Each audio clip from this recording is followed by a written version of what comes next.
Good evening, everyone. I am the Art Goddess Drea, and you are watching the Afro Goddess Connection, that thing, guided by a goddess reading. This is a reading for all signs. So if you have any issues this week, we are here to pick a card and see if Spirit has any messages for you today.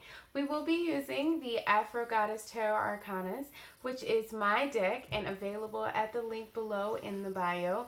Also, I've got some new really awesome jewelry from my homegirl at Untitled Creations, and her link will be below in the bio as well. So sit back and let's start the reading.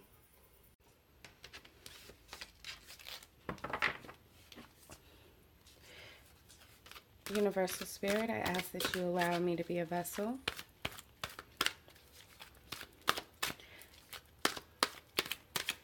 I ask for 3 messages to help the goddesses and gods watching. For we seek not permission. What we seek is a plan for our problems,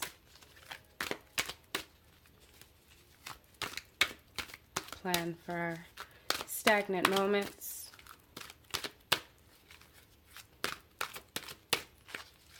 plan for our disagreements.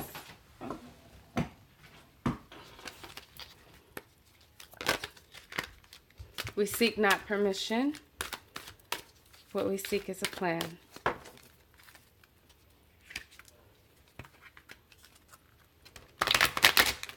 Oh, blew it out. Okay. I'm going to take that as that's enough shuffling. Blew it out. Please choose your pile.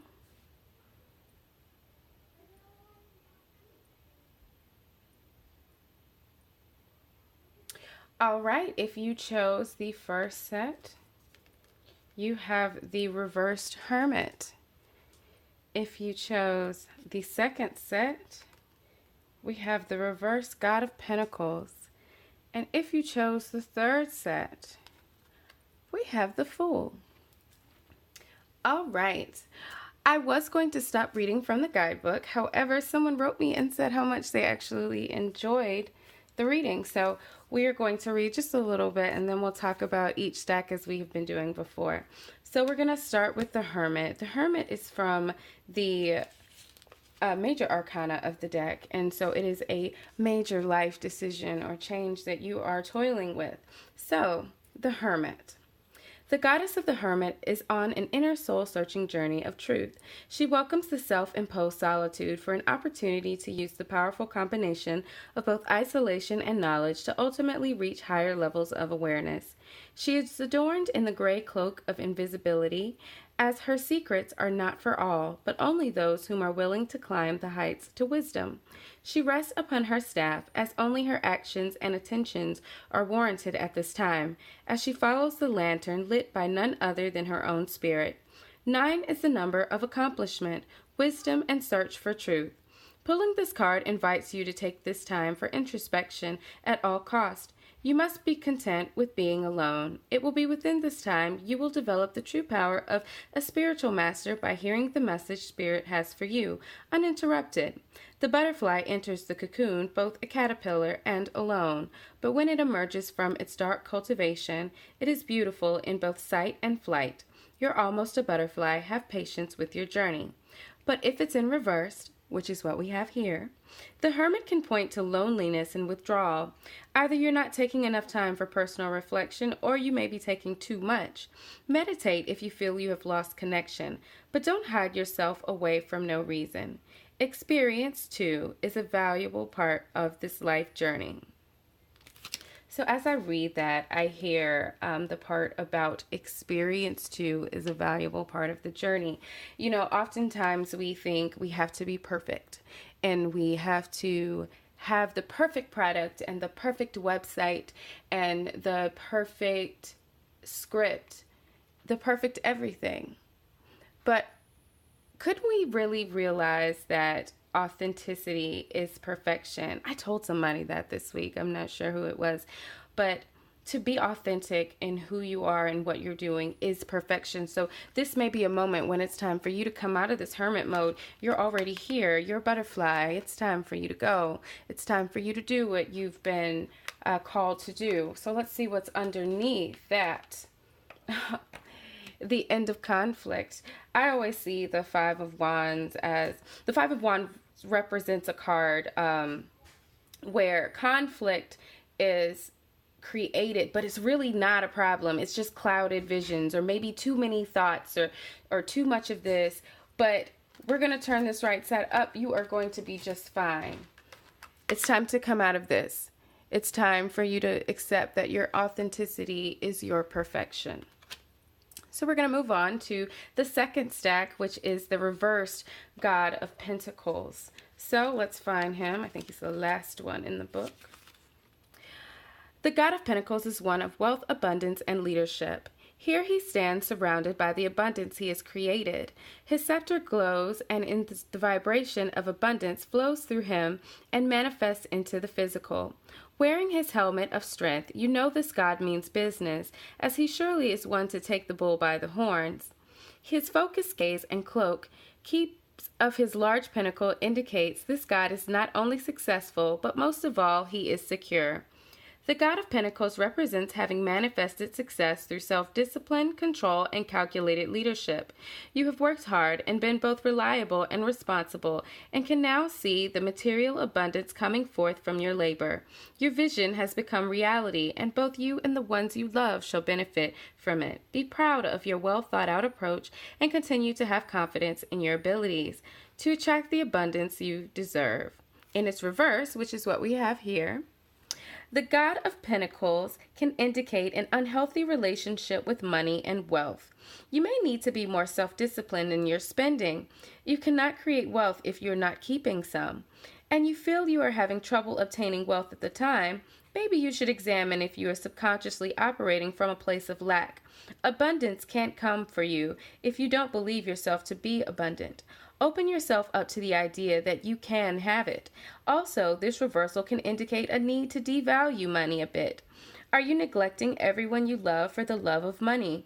Realign your priorities to fit the highest good of all involved. So, the God of Pentacles is a good card to have. I always feel anytime a card's in reverse, it is up to you, if it's a desirable card, to do the things you need to do to turn it upside down. So, in this case, the God of Pentacles could represent maybe you are valuing something a little more above its worth. It doesn't necessarily have to be money. It can be any tangible thing. Honestly, it could be a relationship. You have to weigh everything out. Give it what it's actually worth. You know, I talk with my husband all the time, and we talk about different businesses and people saying, know your worth and then charge tax. I absolutely hate that term, because your worth has no monetary value. So you can't actually know your worth. You have to trust that by putting out into the universe will bless you. So a lot of times I feel like we try to put such a black and white, figure on things, when it's how good does it make you feel? How much do you need that to be the person that you are? Let's pull a clarifying card. Strength in the reverse. So strength in the reverse means we are lacking the strength that we need. We're not taking the time to tame this lion. We are letting this lion tame us. You are valuing whatever this is a little bit too much. So let's take a step back and put some more value in the grounding of it and not necessarily the thing. Sometimes I think it's good to think about money more of like a point system or a game. When you're playing a game, you build up points to, buy power-ups and buy this or buy that, and you lose it. and you gain more, and you lose it and you gain more. But sometimes we can't seem to see that from our own pockets. You know, it's such a hit and you're like, oh man, I've lost everything. But did you really? Because if you've got avenues to gain more, you're fine. Awesome. So let's go on to the last pile, the Fool. The Fool is such a beautiful card. It is all about new beginnings and yeses from the universe and just going out there and doing it. It is the first card of the Major Arcana and one of my absolute favorites. The number 0 has no beginning. It's just as that of the ever so innocent and ambitious fool. Her carefree expression as she strolls the jagged road, as none of our journeys are fairy tales, is of light positivity and optimism. Here, our goddess is accompanied by her loyal dog, symbolic of her well-intended yet often over-enthused ego, and striding towards some new and exciting opportunity. In one hand, she carries a red sachet for the lingering burdens and responsibilities she carries, and in the other hand, she holds a white rose for purity. Her confident and impulsive energy flows freely as she looks cheerfully forward to the infinite possibilities of the unknown. When the Fool card arises, it is representative of new beginnings and necessary endings. It can be seen as an indicator to go on and take the next step in your journey. Neither the road traveled, nor your burdens, responsibilities, or the innocence of your carefree nature will hinder you. It is here your confidence will carry you and the lessons you will need and assist you as you journey towards the destiny of your own creation.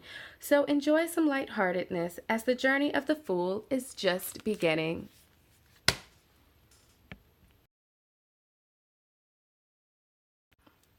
Sorry guys for that little break. I had to adjust the audio. I thought it timed out on me.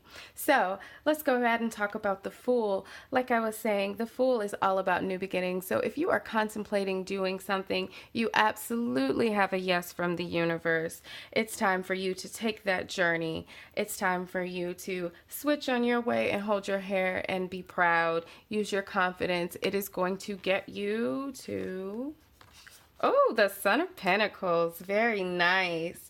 So obviously you have an idea. You have something that you want to start. You have some type of, maybe you have a project or a job offer. Well, this is going to be a crop that you're going to be able to grow. So this is a yes from the universe for you to go out there and plant those crops. There's going to be some bumps along the way, as with everything, because the journey of the Fool is not carefree all the time, nor is the life of the Son of Pentacles, because he has to nurture and take care of those crops, but they will eventually grow, and you could grow into the goddess and the god of Pentacles. So there you have it. These are our messages from Spirit this week. If you were a part of this first group, it is time for us to accept that our authenticity is our perfection. If you are a part of the second group, I need you to have strength to value everything accordingly. And if you have part of this third group, you can take that offer, you can make that jump, take that leap. You can do it because it's going to lead to some very, very good crops. So there we have it. These are our messages from Spirit this week. And if you would like to get a personal reading from me, you can do that. The link for that will be below. So we will slide into our outro video, and I will see you all again next week. Thanks for watching. Bye. And there we have it. I hope you have enjoyed this week's That Thing Guided by a Goddess group reading. And the links for everything will be in the bio below. Have a great week, and I'll see you next time. Bye.